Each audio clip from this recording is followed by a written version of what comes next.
আসসালামু আলাইকুম। আজকে আমি বানিয়েছিলাম পনির টাকু। সেটার রেসিপি আমি তোমাদের সাথে শেয়ার করছি।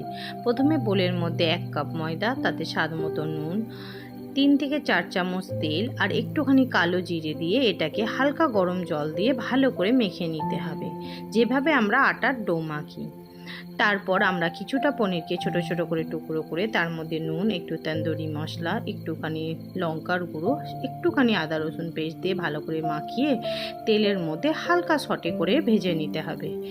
তারপরে রুটিগুলোকে একদম পাতলা করে বেলে নিয়ে দুদিকটা হালকা আঁচে, দুদিকটা যেভাবে আমি দেখাচ্ছি জাস্ট হালকা করে সেঁকে নিতে হবে।